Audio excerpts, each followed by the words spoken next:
pessoal, tudo bem? Eu sou a Mayara. Eu sou o Emerson. E vocês estão assistindo o segundo vídeo do nosso canal Desvendando o Canadá. Bom, vou deixar na descrição aqui para vocês o primeiro vídeo para vocês entenderem como tudo isso começou. E como nós tínhamos dito no último vídeo, teve uma reviravolta aí nessa história, né? De nós irmos embora para o Canadá. O Emerson já tinha recebido ali a proposta, já estava com tudo em andamento. E o que foi que aconteceu, de repente, que você recebeu uma mensagem no LinkedIn? Então, a princípio a gente já estava pesquisando valores de moradia, né? De aluguel, como é a vida lá em Ontário. E nós vimos, né, que o aluguel na cidade que iríamos morar era altíssimo. Incompatível com o valor do salário, né? Então, a início, assim, iria toda a família, eu, a Mayara e a Esther, nós vimos que ia ficar difícil. Como eu ia trabalhar no começo só, até a Mayara conseguir um emprego para nós a gente se estabilizar, né, e ficar mais à vontade, ia demorar um pouco. Isso começou a me causar uma preocupação.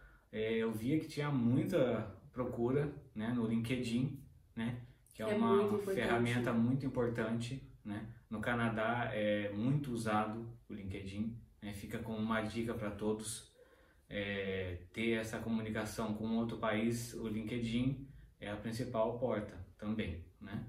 Além das feiras. Certo dia... Só voltando um pouquinho, quando você fez o seu LinkedIn, você deixou ele cadastrado como se você morasse lá, em inglês, em francês... Porque o Quebec é a única província do Canadá que fala francês. Então, muitas pessoas não optam pelo Quebec pela dificuldade, porque hoje qual é a língua que o pessoal mais estuda? O inglês. Então, muita gente não pensa no Quebec, né? Porque tem que estudar o francês. E o seu LinkedIn, ele estava como? Em francês, em inglês, seu currículo, localização? Muita gente fala que tem que colocar o LinkedIn como se você estivesse morando lá. Isso daí não... Na verdade, não é verdade, tá? A gente não funciona. Não funciona por quê? Porque se o recrutador pensa que você está morando lá, ele vai entrar em contato com você. E ele vai perguntar, onde você está? Eu estou no Brasil. Então, automaticamente, isso já acabou para ele. Porque se ele não recruta internacionalmente, né, então, que gera muitos e muitos custos para o empregador, isso não vai funcionar, tá? O que vai funcionar é você... colocar na língua dele o que você é, tá? Para ele entender. Que você mora aqui no Brasil. Para ele entender, você mora no Brasil, mas que ele entenda o que você é. Então você tem que fazer um currículo na língua da pessoa, do empregador, né? No caso do Quebec é o francês. Então no celular não tem essa opção, né? Mas no PC você tem a opção de ter um perfil com outra língua, né? Cadastrar um perfil inteiro com outra língua, né? No caso, eu cadastrei um perfil em francês, tá? No LinkedIn, além de colocar uma apresentação em francês, né? Colocar o seu cargo que você faz aqui no Brasil em francês, para eles saberem que você é isso, né? Colocar um currículo bem montado em francês, né? Em PDF, para ele baixar lá, né? Com certeza o empregador olha o seu perfil e vai querer o seu currículo. Na sua descrição vai ter o PDF do seu currículo para ser baixado, tá? Então, faça um currículo bem montado, bem corrigido por um professor, alguém que saiba francês, para colocar no seu LinkedIn. Então, através do LinkedIn, eu consegui, né, ser notado, tá? Por outro país. No caso, uma empresa do Canadá, que tem um brasileiro trabalhando lá, né? Um adendo aí, né, que a gente tem que agradecer, que né? Está nos ajudando muito e a gente tem que agradecer muito a eles. Vinícius, né? E Yasmin, nosso muito obrigada. Muito obrigado. Deus abençoe. Eu fico emocionada já. Notado, né, no LinkedIn e ter apresentado o meu currículo à empresa, e a empresa se interessou, né, no meu currículo, e aí se começou a abrir uma outra porta. O Vinícius, ele é funcionário de uma empresa X, ele estava rodando ali, procurando, e ele encontrou o Emerson. Quando ele encontrou o Emerson, viu que estava com as qualificações, com tudo que precisava, ele pediu sua autorização ainda, né? A gente chegou a conversar, né? Pelo LinkedIn mesmo, e eu enviei, né? Para onde ele pediu, no caso, o meu currículo. Então daí foi que através do Vinícius ele mandou para a empresa quem era o Emerson, o currículo, e foi aí que começou um novo processo de contratação, lembrando que nós estávamos com o Limia em andamento há uns 2 meses, mais ou menos. Só para deixar claro que muitos ou quase todos os nossos amigos que a gente já tinha feito naquele momento iam para Quebec. E só nós, né, que estávamos indo para a região de Ontário. E a gente estava estudando inglês porque lá não é o francês em Ontário, é o inglês. Então a gente via assim, nossa, eles vão pagar metade do aluguel que a gente vai pagar. Para vocês terem uma ideia do que a gente está falando, vamos chutar aí uma base de salário de $3.000 mais ou menos. Nós teríamos que pagar com água, luz e tudo mais em Barrie, quase $2.000, né?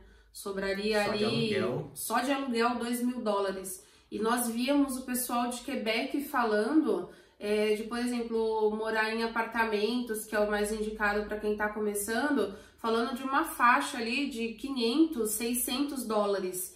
Então isso começou a preocupar muito o meu lado, ele como o homem, o chefe da casa, e o meu lado eu pensava assim, a gente só estava encontrando casas muito velhas, né, basement, que são porões muito velhos, e eu já me preocupava com a questão de nós todos sermos muito alérgicos, e principalmente com a Esther. Nós vamos sair de um país para morar num lugar que não vai dar. Eu para ser bem sincera, eu pensava que nós íamos passar fome, para ser muito sincera. Eu imaginava que até eu chegar lá, até eu começar a trabalhar, eu pensava nisso, a gente vai passar fome, porque vamos receber ali 3.000 de aluguel, de salário, e vai ter que pagar 2.000 de aluguel. Aí não vai dar pra nada. 3.000 chutando por cima, porque tem descontos, né? Os descontos, ainda tem os descontos, são bem altos, são né? Bem altos, você ia pegar bem menos do que 2.500. Então ali $2.500 na mão para pagar por alto 2.000 de aluguel, o meu pensamento de verdade, nós estamos saindo daqui para passar fome. Realmente foi isso que eu pensei, ou então a gente ia viver de ajuda lá. E nós víamos o pessoal de Quebec falando, nossa, que absurdo, mas aqui o aluguel, e até hoje tá bem caro, né? O aluguel daqui de Quebec é $500, $700, e eu teria mais possibilidade de arrumar emprego, porque a disputa seria muito melhor, já que nós estaríamos numa cidade que tem muitas universidades. Então, eu iria apanhar dos novinhos lá, que tem um inglês fluente, já alguma coisa do tipo.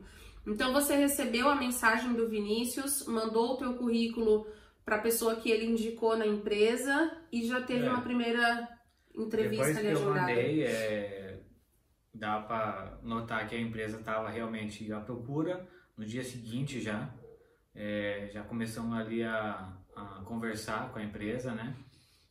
Via e-mail, e foram muitos e muitos e-mails para ele me conhecer, né, para ele marcar uma videoconferência, né, e começar eu a me apresentar para ele e falar, né? Então foi uma entrevista longa, né, ali direto com o empregador, e a empresa estava disposta a imigrar, né, trabalhar com esse plano aí de imigração que é demorado, né, e tem custo. O Emerson é o segundo brasileiro que está indo através de imigração para essa empresa em específico. Mas a gente começou a procurar, então, como era o lugar, a gente viu que o custo de vida era totalmente diferente. Nós vimos que ali era uma opção bem viável, né? Mas uma opção assim onde dava para se viver tranquilamente, só eu trabalhando, tá? E emprego não ia faltar para Maiara, então só tinha um empecilho, né? As escolas, né, para Esther também a gente procurou saber, são muito boas, então se encaixou no nosso plano. Então a gente acreditou que o primeiro plano, a primeira porta que se abriu, não iria dar certo, né? E assim a gente entregou na mão de Deus também, e a gente crê que Deus nos direcionou para uma melhor opção O Senhor viu o nosso coração, né? A nossa preocupação. Viu o nosso desejo primeiramente, né? Porque a gente apresenta o nosso desejo na mão de Deus, a gente ora, ajoelha e ora e pede para Deus, né? Então ele se comprazeu em cumprir o desejo do nosso coração, mas nos guiou para um caminho onde ele, né, escolheu para nós, né? Para nós não é o caminho mais ser fácil. o melhor para nós, e Deus quer o melhor para nós, com certeza. Ele nos direcionou para esse caminho. E tinha um empecilho nisso, né? Porque a gente ia trocar de província e a gente tava ali focado no inglês e de repente nós tivemos que parar e começar a pensar. A gente vai ter que pensar no francês. Nós não tínhamos nada de francês. Você chegou a fazer 2 entrevistas. Ele primeiro fez um dossiê que a gente até mandou em PDF, né? Sobre a sua experiência, mandamos tudo por e-mail. E você fez 2 entrevistas até saber que tinha sido aprovado. Foi, 2 entrevistas, né? Lógico que eu não tinha o francês, né? Eu tinha melhor o inglês. Então, foi que nem na primeira vez, né? Eu comecei em francês. É lógico que a gente se apresenta em francês, né? Do jeito que a gente aprende rapidamente, mas depois a conversa foi para o inglês, né? Porque é ali que desenrolou as coisas e depois então a gente viu que precisava se aprofundar no francês, né? E a gente mudou do inglês repentinamente, né? E foi para o francês. Você foi aprovado nessa empresa? Essa empresa foi muito rápida, né? Foi. Numa terça-feira ele recebeu a videoconferência. Eles mandaram uma mensagem pro Emerson de manhã, ele trabalhava à tarde na época, falando que queria conversar com ele. E eu lembro dele ter comentado isso comigo. Ele respondeu no e-mail, eu tô disponível. Coisa de 30 minutos eles te ligaram e nós achávamos que era mais uma entrevista. E quando abriu a tela ali da videoconferência... Já era só para lhe comunicar a gente que a gente foi aprovado, né? É lógico que toda entrevista havia aquela preocupação, né? Aquele estresse de saber o que vai falar, o que vai responder, o que você vai entender ou não, porque não tinha tradução nenhuma, né? Não houve tradução nenhuma. Eu tive que me virar, né? Então você tem que estar preparado para isso, né? Você tem que estar preparado para se virar no inglês ou no francês, né? No francês seria o melhor, né? Mas como a língua lá também é o inglês, eles relevam nessa parte. Se você falar o inglês, já vai ser meio caminho andado, né? Eles vão entender o seu francês. É lógico que tem alguns que não gostam, né? Mas a maioria, né? Ali sabe falar o inglês também, dos canadenses lá do Quebec. Na escola, né? Então, se você falar o inglês, para eles vai ser um bom caminho andado, né?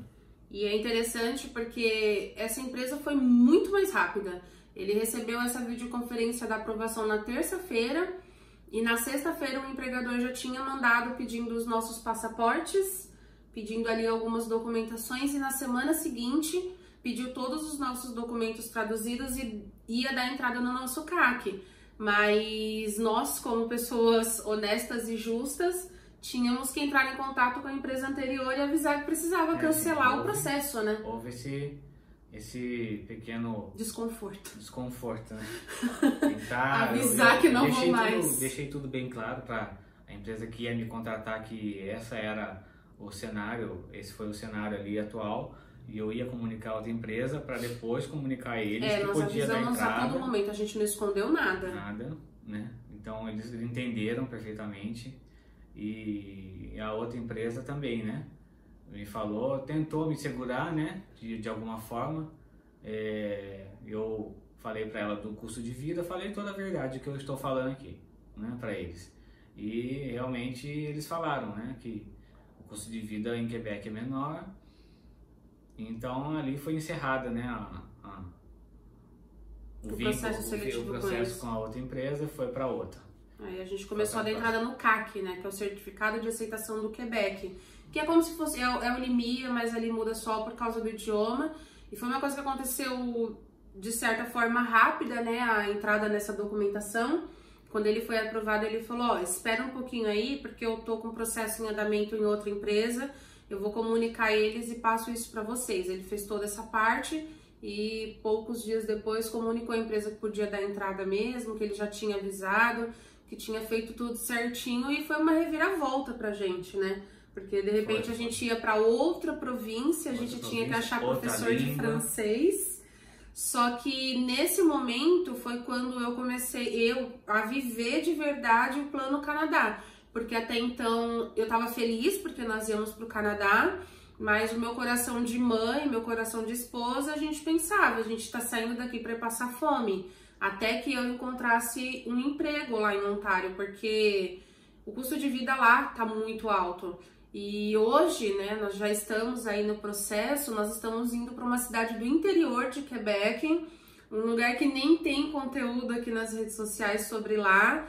Então já tem uma tranquilidade maior, porque a gente já tem até um local ali onde nós vamos, tá previsto pra gente morar. Um custo de vida bem menor, né, um aluguel praticamente 1/3 do que a gente pagaria na cidade de Barrie. E uma coisa muito importante que nós dois estamos fazendo nesses últimos meses é o networking, né? Eu participo de todos os grupos do WhatsApp do Quebec. Ele conheceu bastante gente também, a gente está conhecendo muita gente, porque nós somos o segundo casal que está indo para Thetford Mines. Até então são 27 mil habitantes e hoje só mora Yasmin, o Vinícius e o filhinho deles lá. E nós que vamos chegar. Então o desafio vai ser grande, né? É um desafio grande, mas estamos aí no processo. Agora o nosso CAC está em andamento já há algumas semanas. E assim que ele for aprovado, com certeza eu vou vir contar esse processo aí para vocês e os próximos passos daqui para frente. Sim. CAC, muitos documentos, né? Muitos formulários. Muitos formulários sem preenchidos, você tem que gastar um dinheirinho para traduzir, se a empresa não traduzir, né, para você, né? Há empresas aí que traduzem, elas pegam o seu documento e traduzem para você, mas a nossa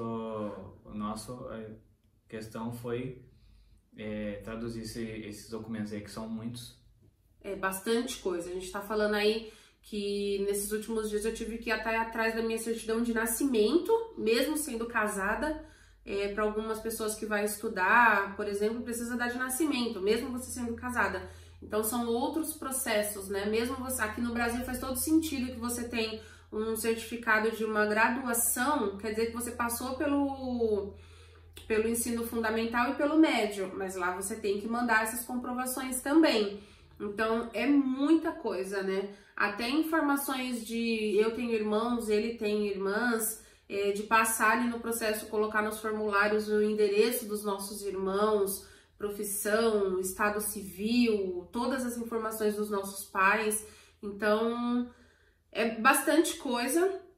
E o que tem acontecido bastante, pessoas novas que entram em contato com a gente acham que também ir para o Canadá é de graça, né? Não é bem isso. A gente já teve custos, né? Custos, você tem que ter lógico que quem tem que ter uma reserva, né? Quem não tem nada, né? A gente de algum modo vai ter que ir embora. Então você vai acabar vendendo as suas coisas, né? Para levantar uma grana, né? É assim que é a vida. De graça, entendeu? Não é. Tem sim. Nós tivemos no caso o custo das traduções e vamos ter os custos dos exames, né? Algumas empresas pagam, outras não, mas tá tudo bem, porque eles deram entrada no nosso visto dos 3. Algumas empresas não dão entrada dos 3, só do funcionário. Então a gente tem mais esse custo aí aproximado quando nós fizemos os exames. Eu vou deixar também descrito para vocês, mas a gente está calculando aí uma média de R$3.000 mais ou menos pros exames. Para as traduções, qual é o gasto médio que nós tivemos para um casal e uma filha pequena? Uns R$2.000. Para tradução, só para tradução de documento. Fora a gasolina, né? Que a gente vai gastar aí. Mas é isso, a reviravolta que nós tivemos. De repente nós estamos indo para outra província, correndo agora para aprender outro idioma, que eu sinceramente estou achando até mais gostoso aprender a falar francês do que a base que a gente já tinha de inglês. E algum conselho, alguma dica nessa segunda etapa da nossa vida? Conselho, se você recebeu uma uma job offer, né, para ir para Quebec, logicamente que você vai ter que focar no francês, né? Sim. Não vou falar para você que é só com professor particular que você vai conseguir falar francês, não. Né? No YouTube você tem muito vídeo, tá? Você consegue se virar baixando, comprando métodos, consegue se virar sozinho, sim, se você for autodidata, né? No caso, tem gente que não é autodidata, né? Não consegue, mas se você está se esforçando para ir para o Canadá, você vai ter que agora sair da sua zona de conforto aí e se focar pelo menos no seu francês aí nesse tempo do CAC, que é 4 meses. Então você vai ter 4 meses. Bastante tempo para ocupar a sua cabeça com o francês. Eu diria que você tem que ter todo dia o contato com a língua para poder aprender, né? Nem que seja meia hora por dia, mas você vai ter que ter todo dia esse contato, né? Não vai ser mais aquele conforto de ficar no sofá. E não ficar estudando 1 hora por semana, não. Você vai ter que ter contato todo dia, senão você não vai aprender essa língua aí.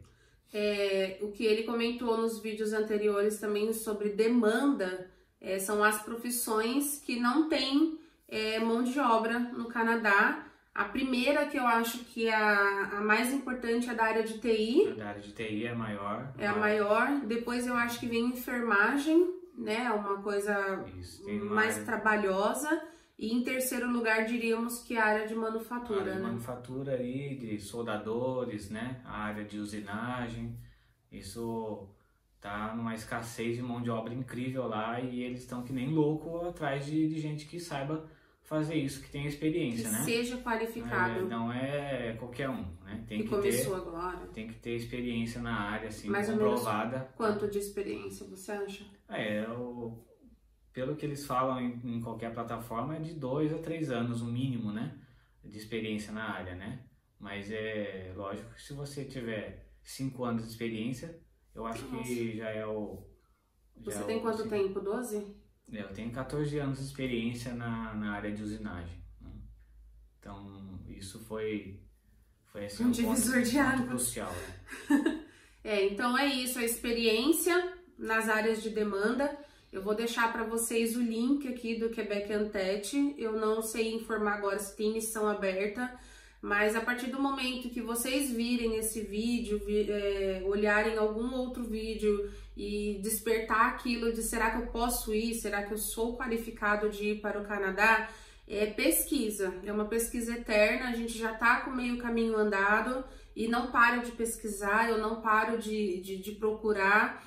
Eu vou tentar trazer informações quando a gente já estiver lá, eu não sei quanto tempo isso vai demorar, mas tentar ajudar gratuitamente vocês de alguma forma. Ele falou ali de plataformas, eu acho que 2 que é bem legal e eu vou deixar o link aqui na descrição também, é a Pantoufle. Ela está a caminho já do Canadá e ela dá aulas de francês específico para o Quebec, que é um francês diferente do francês de Paris. E outro que tem ajudado muito a gente também é os franceses tomam banho, né? Dá pra aprender, né? Canal no YouTube, dá pra você aprender sozinho com eles. Então, às vezes, não precisa nem do professor. Focando ali no conteúdo, vocês conseguem aprender. E eu acho que é isso, né? A gente tem mais alguma informação nesse momento da espera do CAC para passar? Isso, né? Eu acho que é a melhor hora agora para se focar no estudo do francês. Estudo do francês, né? Bom, pessoal, é isso. Eu espero que vocês tenham gostado. Queremos muito pedir de coração que vocês curtam, que vocês compartilhem esse vídeo, deixem nos comentários a sua sugestão, seu palpite, tudo que você tem aí para falar pra gente e que se inscrevam também no nosso canal. Tchau!